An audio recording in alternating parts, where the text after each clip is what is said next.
Hello, everyone. Look at that jump. Look at that jump. Welcome to the Sales Olympics. Excuse me. Pardon moi.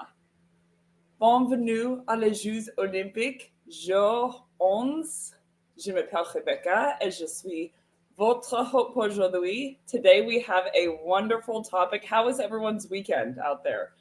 I see Kirsten coming in. We've got Lori over in Cape Cod. We've got James down in Houston. How is everyone? How was the weekend? Was the weekend, did it fly by as much as that? The last turn. Okay, that was the worst joke that I've ever made.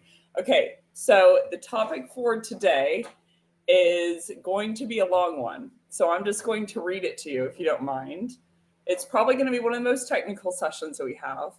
But this is pain versus problem versus business problem versus tactical problem versus root cause versus persona impact, horizontal impact, vertical impact, driving impact versus outcome, and how to easily find each one in discovery. That is a mouthful. Man, I'm already tired after saying that. So why don't we go into lap one? These are all the items that you can find in discovery. So the first I wanted to start out with is pain versus problem and the master problem versus outcome and the driving impact. So this is the high level thing that your prospect wants to solve, essentially. So we've been over it quite a bit here, but pain versus problem is pain's going to be any negative experience, and a problem is going to be anything that someone solves or solves for. So I'd keep that in the back of my mind in terms of how painful is it, and will that cause someone to solve for it? So all pains aren't problems, meaning all things that aren't negative experiences, someone's not necessarily going to solve for, and all problems aren't painful yet. So there are a number of things that can get someone to evaluate whether they're going to actually solve something, and there's a number of things that can change during the course of time. So what you're going to see usually with your buyers, and you've probably experienced this, they'll come rushing in and they want to solve something at one point, and then all of a sudden 2 days later they don't want to solve it anymore. So there's a number of different triggers that can affect this, but there's either an event that can affect, maybe it lessens an impact that's going to happen to them, or it lessens the likelihood that they feel like it's going to happen, or it changes the fact that something's a problem at all, that the business problem is occurring. Let's say that all of a sudden they start hitting quota. They were at 3 meetings to 10, and all of a sudden they start gaining traction and they hit 8 meetings out of quota, so they don't want to solve the problem. So I'm evaluating every single one of these situations. Just because something's painful doesn't mean that someone's actually going to solve for it. So a master problem, and there are 12 different types of master problems, and how they change is based on outcome, essentially. So the outcome is basically the future, the circumstances that are needed, that need to be yielded in order to alleviate or avoid the driving impact, basically to affect the driving impact in the way that they want to affect it. So let's say, let's take the first type of problem, negative symptom-based problem, for instance. There are 3 meetings versus 10 meetings to quota. And so the problem that they are solving is basically the business problem of, do you see that it's making me look like an angel today. I don't know what's going on today. My camera's making me look like I have a halo. Is that better? I feel like that's worse. Okay, we're just going to deal with it. Men, you just let me know if it's getting better or worse as I'm switching things away today. I promise you that I'm not an angel. So this is an example of an impact that's happening. I didn't know that there was something that was going to cause my camera to make me look like this on screen. Is it a pain? Yeah, it's a little bit of a pain, but it wouldn't have been something that I probably would have done something about unless I was going to, we'll edit Angel Wings in the post, unless I was actually going to go on screen like I am right now. Meaning, if I was jumping on some calls with some friends, if I was jumping on a couple of internal calls, it wouldn't have been that big of a deal. But the impact that's occurring right now is essentially it can distract from the video that we have live right now. So a driving impact is anything that someone wants to actually change. And this is the North Star of the problem, meaning they're solving the problem for this impact in specific. So I'm solving the 3 meetings to 10 meetings business problem to avoid the driving impact of, let's say that I am afraid that I'm going to get let go. That's a negative symptom-based problem. They're incurring a negative symptom and they want to alleviate the negative symptom. But there are a number of other different types of problems. So for instance, a threat-based problem. There is some pain in the present. Let's say there's 7 meetings to 10, but that's not what they're solving for. The threat that they're solving for is the CRO has brought up discussions on whether their team, SDRs, are worth it at all. And at the breaking point of, from the math perspective, when they're worth it is 13. So the pain in the present is 7 meetings to 10. It's where they're at to where they need to go for in terms of their goal. But the business problem is where they're at versus what is the lagging indicator quota that would avoid the threat from becoming true. So the CRO mentioned the math would break even at 13. So the pain is 7 to 10, but the perceived pain is 7 to 13. So that's 6 meetings in total. So I know I told you I was going to throw a wrinkle in here at one of these ending sessions. And the wrinkle is this. The business problem, the delta of that, is where they're at to what is their goal internally in a negative symptom-based problem. But in all the other problems, it's where they're at to what is the lagging indicator necessary to avoid the driving impact. So again, all of these master problems are going to be contingent upon the outcome changing.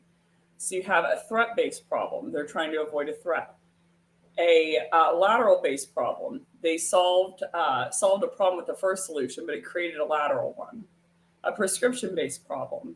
They have a business problem that they're trying to solve, and they already took a prescription, but that one didn't work. A goal-based problem. There's no pain in the present, but they have a goal that's in the future that they need to hit, and they feel like if they stay as is now, they won't hit that goal. Or a future event-based problem. There's an event in the future that they're trying to prepare for now. So the Olympics was an example of that. There was really no pain, but I was trying to change my circumstance to be ready for the future event in the future. Or a future metric-based problem. They're past their current metric. There's a future metric coming in down the road. So they're at 15 meetings on 10, which is great. But in October, they're going to up the ante to the booked meetings quota is going to be 30. So as is, there's no pain. But if they stay as is in the future, they won't be able to hit their goal.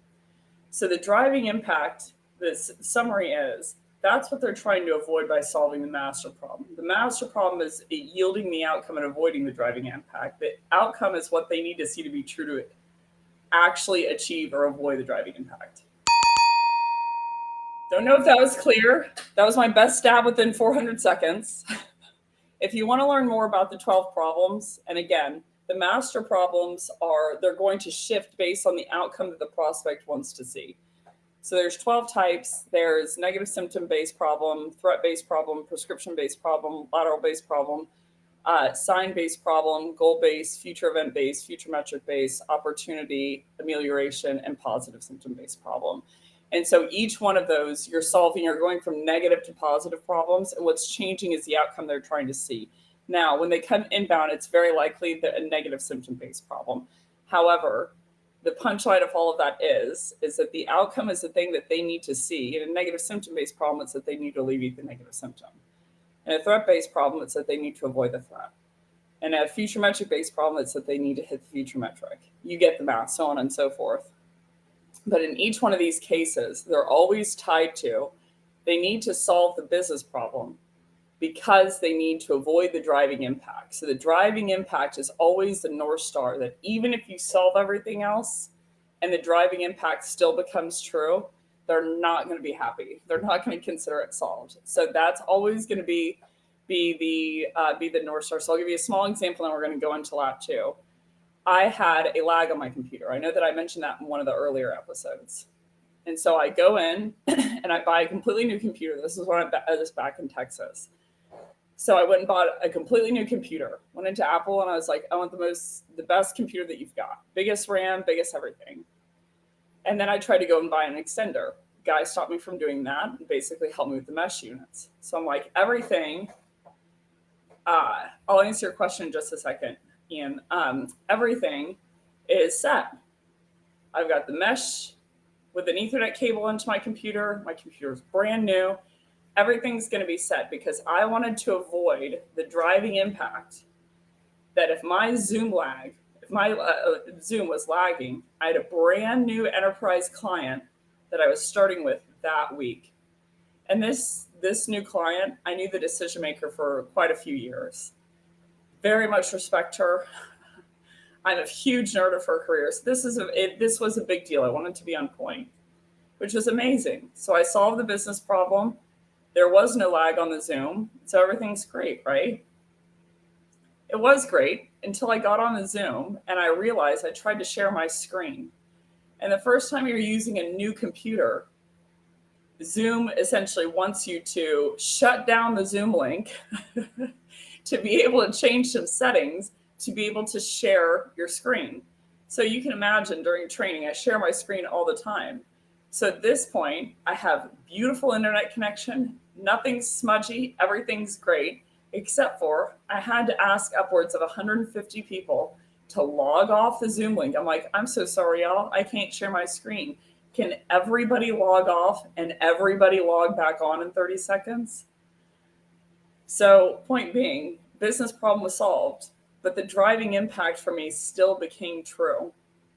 So that is the impact that your prospect is really after avoiding. So that's where you anchor essentially your North Star within selling. They're going to consider that this problem was solved or not solved based on the driving impact. Now, the outcome is what they solve in the future state that they yield to get there.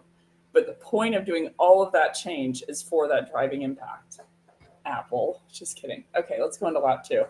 Oh, Ian, and you put the 12 problems into 3 buckets, negative, neutral, and positive. Yes, yes, brilliant. There are, thank you for taking off lap 2, man. There are negative problems, and what I mean by that is they're solving primarily for a pain in the present, like a negative symptom-based problem, for instance. But they're also solving for an impact, but there's a negative effect currently. There are neutral problems. There is no negative effect currently. There's only a negative effect if you don't get the right answer in the future. So for instance, when you get a calculus test or you get a math test, always at the header it says solve for Y. It doesn't say solve Y.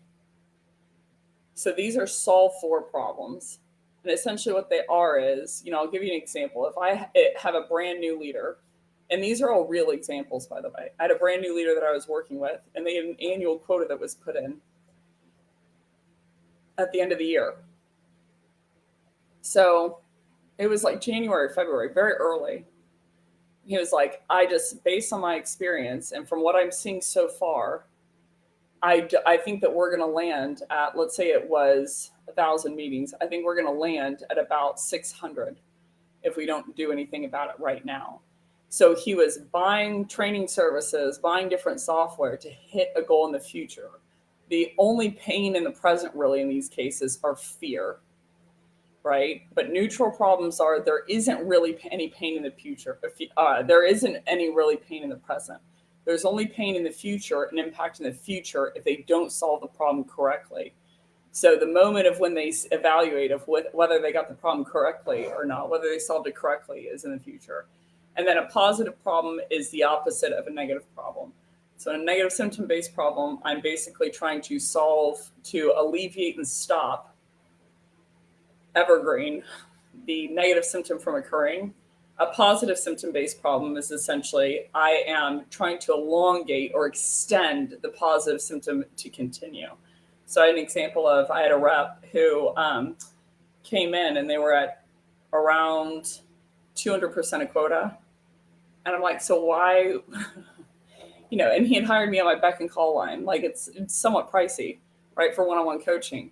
So I was like, where are you at in terms of quota? And he's like, basically, he was at 250%. So I'm like, if you don't mind me asking, why aren't you I mean, you're pretty far ahead of quota. He's like, yeah, but the reason I'm far ahead of quota, I believe, is because I've always sought out basically external coaching and training. I'm always trying to get better. So I want to continue to do that because I believe that the reason that I'm 2x past quota now is because I've done work with coaches like you. So started working together, got to 27 meetings per month, and basically was promoted to an AE within 6 months.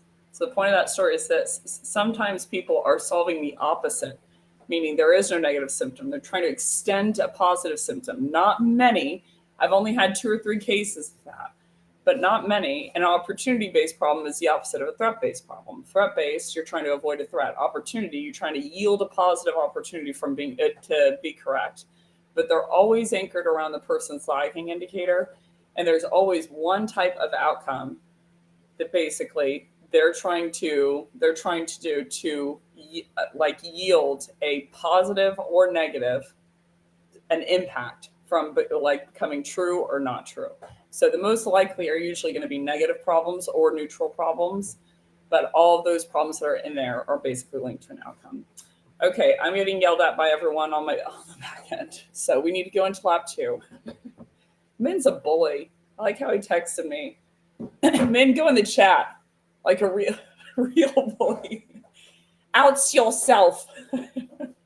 So lap 2, what is the difference between a business problem, a tactical problem, a root cause, and a master problem? So we've been in here pretty deeply, but let me iron it out from the metrics perspective. There's lagging indicator, the final metric that they're hired and fired to drive, like the final score, let's say for Simone Biles. That's a business problem. The tactical problem is the stuff during the event that she can change. So like the metrics during the event that she can change, let's say she's getting an artistic score that's too low. And she's like, based on this artistic score, I think that I'm going to miss my overall business problem lagging indicator goal of winning the gold medal. So that's a leaning indicator. It's something that can be identified and is used to identify during the middle of the event. And then the root cause, the leading indicator that she should change to be able to increase her artistic score, to be able to increase her overall score and win the gold medal, right? So there's a win in every situation for your prospect. And that win is according to their lagging indicator, what is the point where they achieve the objective, right? So how she scores points is the lagging indicator, right? Points, gymnastic points. I think they're on a scale to like 16. But the thing that she's trying to do within that is enough points to win the gold medal, or enough goals to win the game against England if I'm France, or enough deals closed to get past my quota or my objective. So the business problem is always anchored to that lagging indicator. So the things that Simone Biles is going to solve is going to be anything that's related to that lagging indicator, the score that she's getting, and the gold medal that she wants to achieve. The driving impact is why, right? So the root cause, let's say that she needs to change, I don't know, the way that she's, the shoes that she has, or a knee brace that's all, or ankle brace that's on her ankle. That's the root cause. So root cause is anything that they need to change and that they can change directly. So I'd ask myself the question, can you change it directly or no? Do you have to change something else to change it? So she can't change her artistic score directly within this heat that just happened. What she can change is the ankle brace that she's wearing or the amount of steps that she's taking before she goes into a jump. That she can change. And when she changes that, she's hoping to change the artistic score. So that's how you tell the difference between a leading and leaning. Leaning and lagging is I ask myself, is it the final thing that she's hired or fired to drive? She's not hired or fired to drive, quote unquote, hired or fired to drive a artistic score. She's not hired or fired to drive necessarily a level of difficulty within the routine. What she's hired and fired to drive is, did she win enough points to get the gold medal for the USA. That's what she's anchored to. And the interesting thing, not to bring this home though, as I can't help it, is you'll notice all of those gymnasts, just because they compete for different countries, doesn't mean they're after a different business problem. So it is annoying to have to get to know these metrics, but it's not annoying once you do, because now I know who the gymnasts in Brazil, gymnasts in China, gymnasts in, on, Canada, Great Britain, what they're all after is the same thing that Simone Biles is after. It's the same type of business problem, the same type of lagging indicator, the same type of tactical problems, and the same type of leaning indicators, the same type of leading, and the same type of root causes. So once you learn all of those, then you know them. And so you can diagnose much more easily. So after you know what those metrics are for the buyer, I would start to get to know industry averages. So I was at gymnastics on Saturday, and I would have no idea. If you asked me how many points on average does a gymnast score, I'm like, I don't know. All I know now, though, is I looked it up and I'm like, oh, so in the Olympics, it's anywhere from 13 to 15. So a LSAT score, for instance, you take your LSAT, you're going to score anywhere from a 140 to a 170 or a 180. I'm sorry. So really good is anything above 160. 160 versus 15, they have nothing to do with each other. Why? Because they're completely different personas. So to kind of tie in the theme, anytime that I introduce a second buyer persona, I introduce a completely second set of metrics.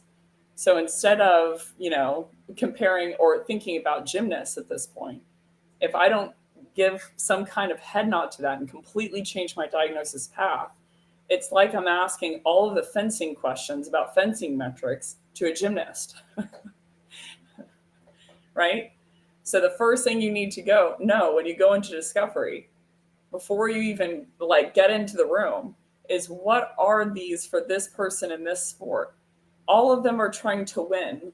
All of them are trying to score points, but how you score points and what you need to change and what are the products that you need to change them are going to be different for every single sport. So I want you to think of your personas almost like a different sport. Marketer is a fencer. Sorry, marketing. That one's really cool. I'm going to say marketing is sales, or sorry, sales is fencing. And marketing is gymnastics, and sales enablement is swimming. So the point that before I can even talk to someone about what gear they need to solve what problem they need to solve, I need to know what these metrics are. So root cause is a leading indicator. I need to change by how much. Tactical problem is what I need to see as a result of that to be confident I'm going to hit my business problem and lagging indicator goal. And business problem is a delta from where I'm at to what my goal is internally to get my internal objective for my lagging indicator. The master problem is solving that business problem in a way that achieves the outcome and avoids the driving impact. I change my email quality from 10 lines to 5 lines, to hope I increase the reply rate from 0.5 to 5, to hope I increase the business problem from 3 meetings to 10, to hope that I get the outcome of alleviating my negative symptom completely and hitting quota, to hope that I get the driving impact of not being let go. So that is a master problem in total. Okay, how are we feeling out there? Were you saying welcome back, men, to me, or welcome back to everyone? Y'all, I'm not going to lie. I wasn't feeling great today. I think that I ran too much. And so Min's having a little bit of sympathy on me. So I decided, y'all are going to think this is wild and very dumb, which full disclosure, it absolutely is. But I decided that I'm going to I'm a big runner. I like to run. One of the problems I solve with it is I'm a very high level introvert. 98 out of 100 thinking introvert, meaning books are my home. It actually has nothing to do with people. It's books, studying, concept creating. That's my jam, right? Shout out to all my dweebs out there. So point being, I run quite a bit. So I decided that I'm like, oh, these stadiums, y'all are going to think I'm nuts. These stadiums aren't that far. So I'm just going to run to the stadium, go to the event, and then run home. Sounds simple, right? Except for one of the stadiums, one for swimming, which is the one I went to the most often, is 7.1 miles away, there and back. And the entire time I'm like, I have to run fast so that I look super cool. It's the Olympics. So I'm not feeling good at this point. So thanks for all the love in the chat. I'm feeling a lot better now that we're talking about business problem and tactical problems. I'm feeling better than if I didn't go for a run at all. Okay, let's go into lap 3. Lap number 3. So in summary, we have the driving impact. That's the thing that they want to avoid. We have the master problem. That's it's tied to the outcome, the future circumstance that they need to see to solve the master problem and avoid the driving impact. We have the business problem. How much of a change do they need to see of their lagging indicator to achieve the outcome and solve for the driving impact?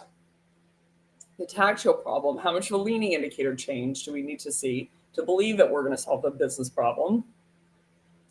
And the root cause. How much of which leading indicator they need to change and by how much to be able to solve the tactical problem and solve the business problem? So you change the root cause to change the tactical problem to change the business problem. Why you change that, though, is a driving impact. So there are 3 different types of impact that any one of them could be the driving impact. But one of them has to be high enough to be a driving impact is the only rule.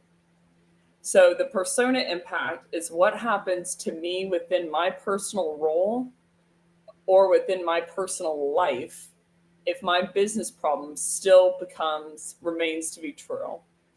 So if I'm at the 3 meetings to 10 meetings delta, then I'd be thinking through, okay, what's common for this person to actually have to go through if that business problem continues to exist? So maybe, and I know that James hit on a number of ones in the past, but from the personal perspective, let's say that you can't pay your bills, and so there's a financial impact that's happening, and that's from the personal perspective. From the department perspective, it could be anything of how it affects their team or how it affects their role. So let's say, I'm going to make y'all go into the chat. Man, I've taken it way too easy on y'all today. I'm sorry, y'all. I've taken it too easy on y'all today. So we're going to, now we're going to start to stretch. We're going to start to run a little bit. So let's say that I'm a HR leader and my employee retention is my lagging indicator. And let's say that I'm at 75% employee retention, and the goal is 90. But then recently it went from 75 down to 65% employee retention. What's a persona impact that might happen because of that? How might that actually affect things in my department, me and my role, or things from the personal perspective? What might happen to me if that actual delta, that actual pain is what we're going to call it, is the difference between the goal and where they're at? Because that pain is occurring, what might actually happen to the HR leader themselves? So either within their role, within their department, within their job capability, or within their personal life, because that is happening. Let's see if anyone can jump into the chat and guess one. You're an HR leader. All of a sudden, you're at 75% employee retention down to 65% employee retention, and your goal is 90. Let's see if anyone can come up with one. So the persona impact is just how is that business problem affecting this person, their job, people internally. Yeah, panic. There you go. Ibrahim, get fired or lose the bonus. Pip, general ambient. Look at this. Y'all are brilliant. At first, I was like, I think that they've left me. I think that I've ranted too much. Y'all, I am so glad to see you, and thank you for putting these answers in here.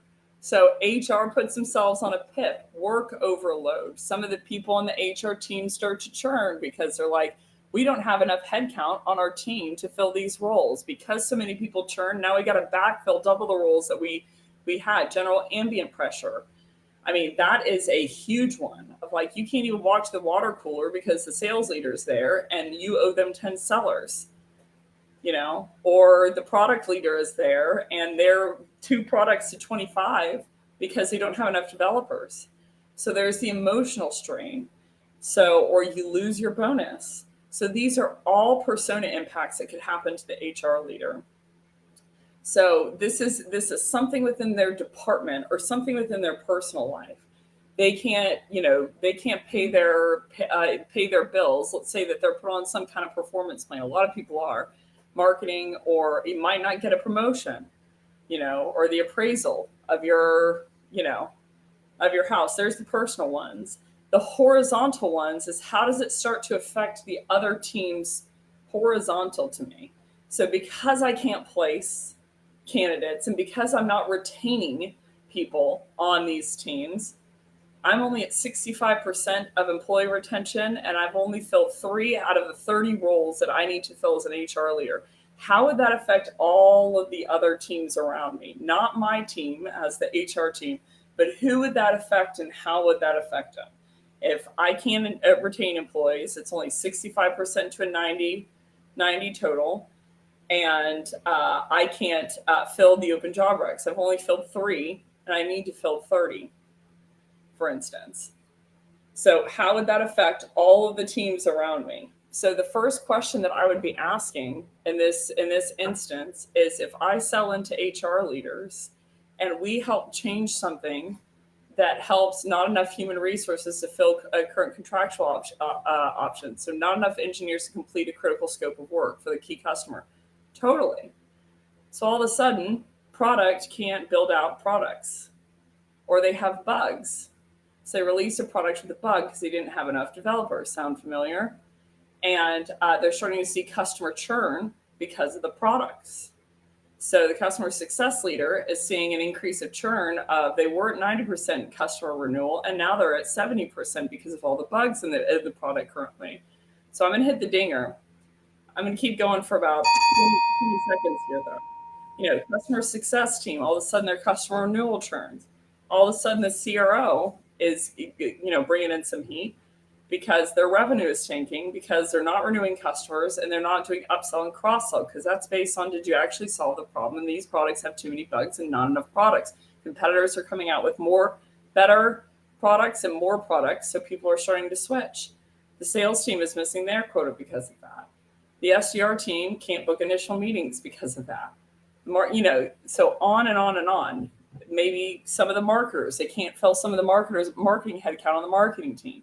So they can't get enough content down and pieces of content released, to actually drive new leads, or they can't get new demo requests to drive new leads. So all of these things are happening. We're not at our sales quota. We're not at our marketing quota of MQLs. We see a tank in terms of customer renewing, all because product is taking a hit. Listen to Jay Frank. Listen, I'd quit that company and then Jay Frank leaves.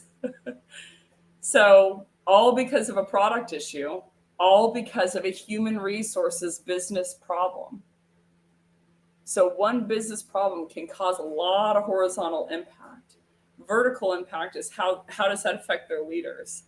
So yeah, can you say Titanic?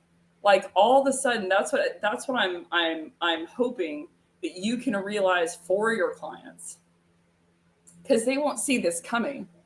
You're like, is it a manual process to load applications for, whatever interviewees? That's where people are living, breathing, and eating and dying. They're like, it saves you time on interview applicants, submitting applications. It's like the problem is much bigger than that, meaning you might, best case scenario, get to the tactical problem that way. But you're going to miss the business problem. You're going to miss the impacts, persona, horizontal, vertical, and driving impact. And most importantly, because that matters to them, but that is usually stuff that they, a lot of times, there is a subset of information that they already know.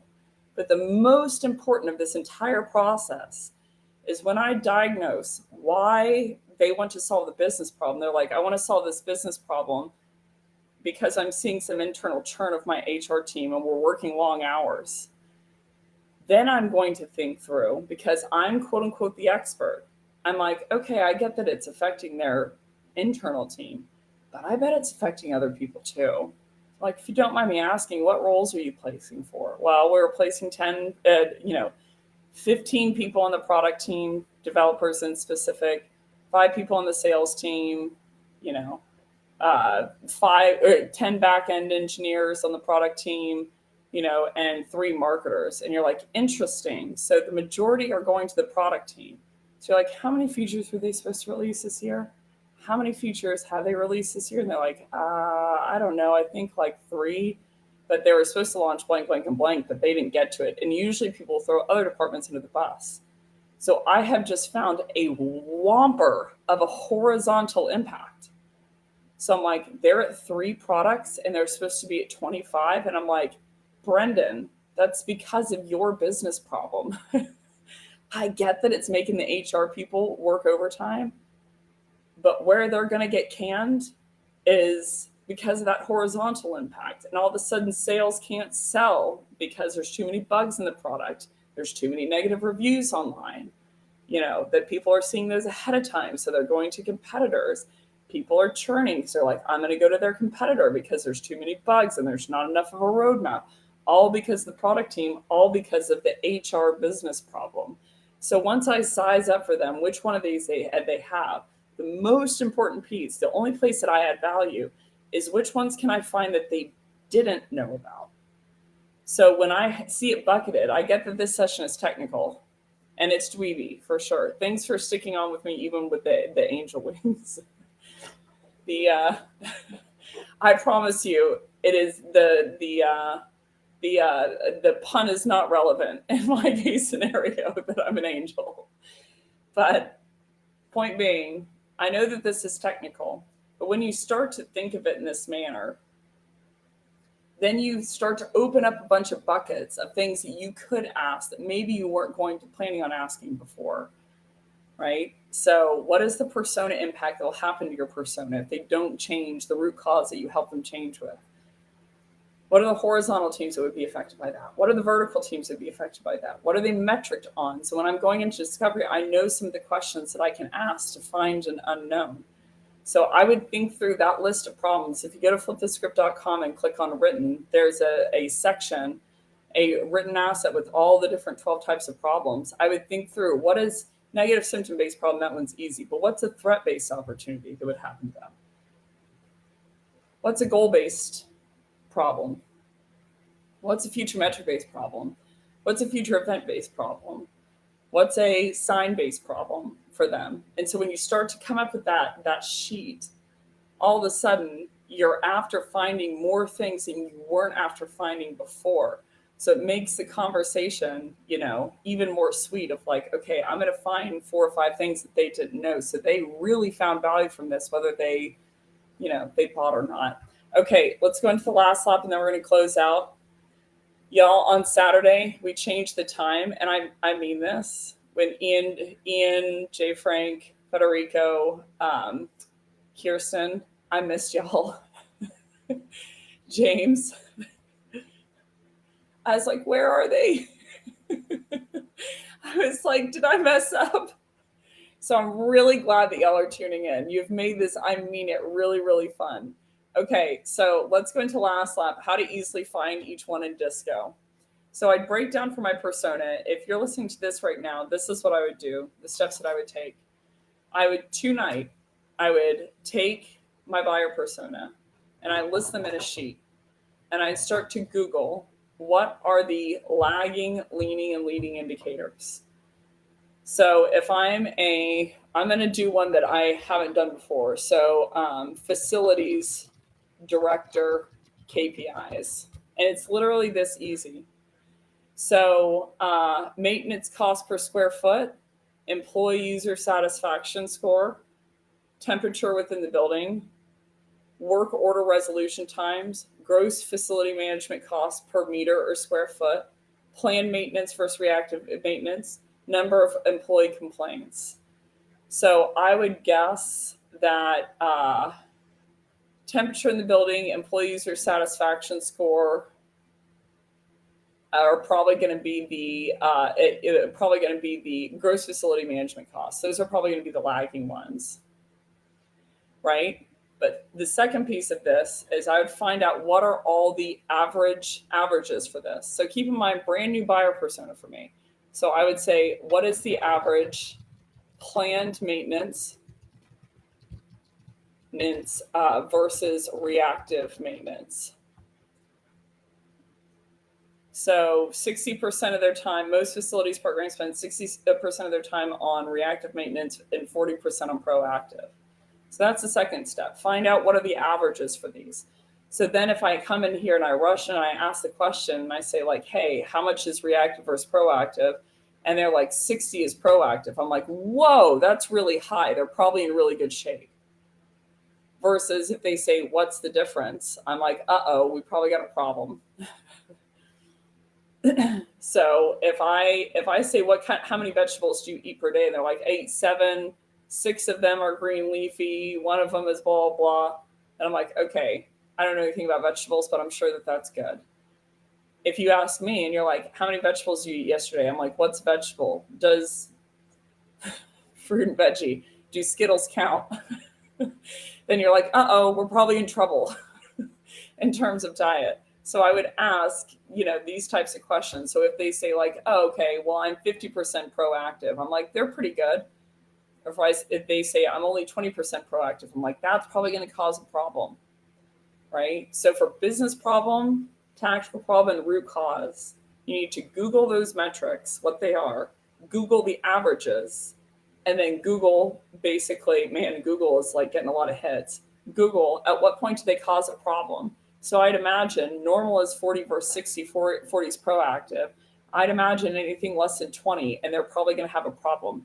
So if they decrease proactive, like they only have 20% that's proactive, the work order resolution, the number of breaks within the building is probably going to increase. And then their work order resolution time, which is another one, is going to increase as well. It went from 3 days to 10 days. So all of a sudden, the number of employee complaints is going to increase. And all of a sudden, you see where I'm getting. Like, I'm like, which metric hits which metric and affects which metric. So first thing I do is I'd Google what those are. The second thing I do is I would look up what are the averages for these. So I'm going to say average, just to point home, average work order facilities resolution time. So a target to aim for is to have a response within less than 24 hours. So there you go. So I'm like, how quick in discovery? I'm like, how quickly you're responding to your work orders? How quickly are you getting a response? And they're like, it typically takes 6 days. I'm like, uh-oh, I bet their team is pissed, right? So business problem, tactical problem, and root cause. Google the metrics, figure out what they are, figure out what are the averages, and figure out what point do they usually cause a problem, and ask questions to them. So I know a lot what questions that I'm going into. Now, they might come in with a different pain. They're like, oh, our combination with our AE team is really bad. I'm like, can you walk me through that? What do you mean by that? Always, when they mention a problem or they mention a pain, I get them to go deeper. But in the back of my mind, I do have a rote set of questions that I need to ask, because there are a rote set of questions that I need to see if they are a cause of whatever is going on. They're coming in because of pain. I don't know what the pain is. I don't know how egregious that is, and I don't know who it's affecting yet until I go into the call. But I'm always going to ask about what's your open rate, because usually it causes email deliverability.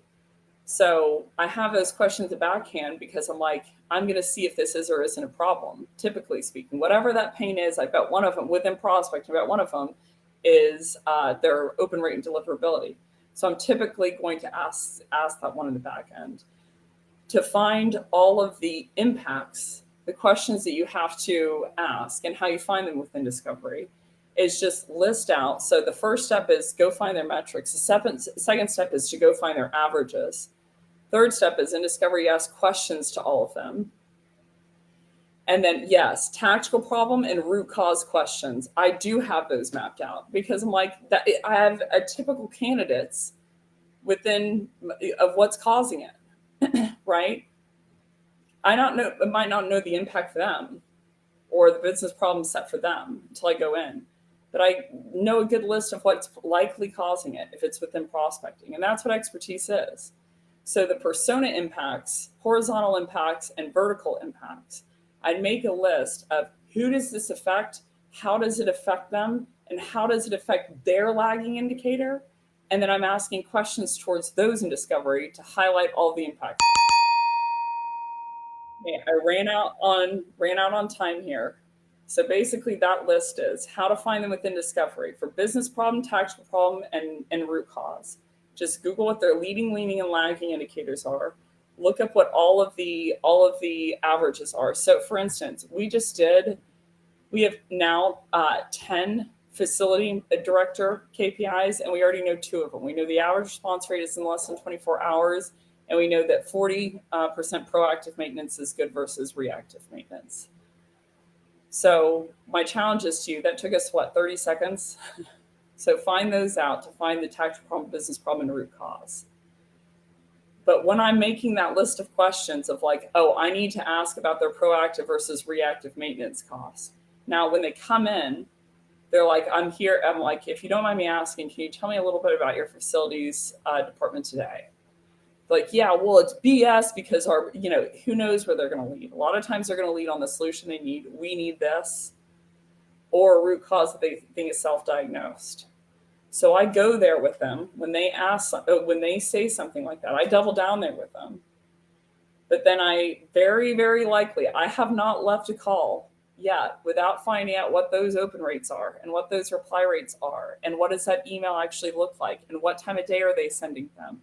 How many of them are they sending? Because those are common root causes that people commonly don't know about. So I'm like, yes, I want to know the details on whatever they're saying. But the most important step of this is my diagnosis. And for my diagnosis, I'm going to use some of the information that they gave me and to know the driving impact. The only thing they can't be wrong about is that they want to avoid a driving impact. Now, they can be wrong that it's avoidable. They can be wrong that in the business, the outcome that they think they need to get will affect this driving impact. They can be wrong in that the business problem was the right business problem to solve, or the tactical problem was the right one to look at evidence to, or the root cause was the right one to change, or the only one to change, or that's the only amount that they needed to change it. I had a sales leader who basically said, I need to hit my quota. And I'm like, okay, walk me through it. And they walked me through it. And I was like, okay, so you've hit your quota for the last year. And I'm like, and he's like, yeah. I'm like, by how much percentage? We go into it, and he's been exceeding by 120%. He said, but I have a new quota. I was like, when did this new quota come in?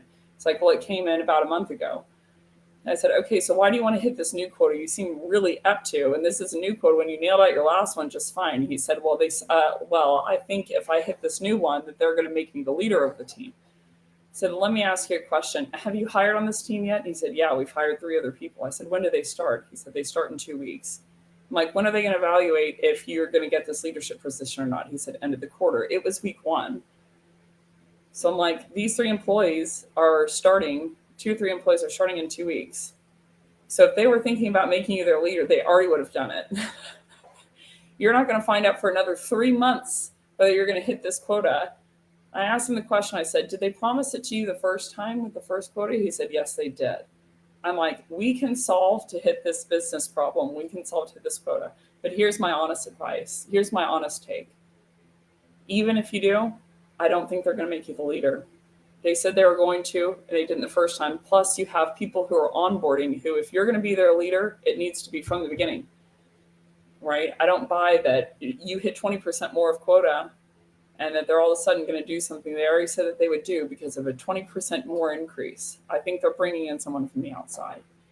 And it was painful, just like a doctor's information usually is. Sometimes you just have to say it how it is. Reality is I still know him to this day. And that's exactly what happened. They brought in a leader from the outside. However, he got ahead of it and switched roles. because I'm like, don't kill yourself running to the running to the event. Meaning, I was like, I don't think solving this business problem will help with your driving impact. You want to become that leader, and I don't think they're going to give it to you because of this business problem. So that's the value that I was, and the reason I would guess we're still good friends is because I had the gumption to tell him that. I was like, I honestly don't want to sell to you. You can't make me. Because if I help you and we get this 20% gap, that's going to put you on the line, and they're going to say, hey, we already did invest in you. Remember, we got you a coach and we got you all this stuff. And I want you spending all of your calories right now on the things that are going to help you get to the next rung. I don't believe that this is going to get you to this other position. So what else we have? Is there something else internally that you want? Or are you thinking about moving on?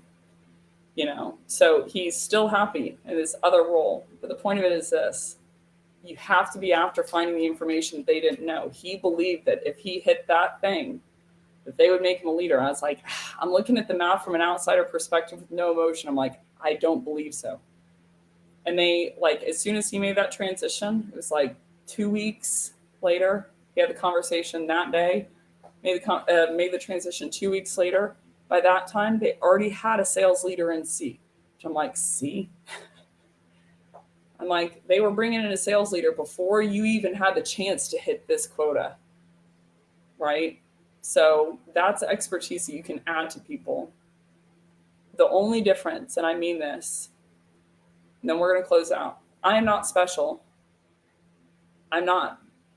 I just read a lot. That's it. It's not because I'm a good person. It's because I like to read, right?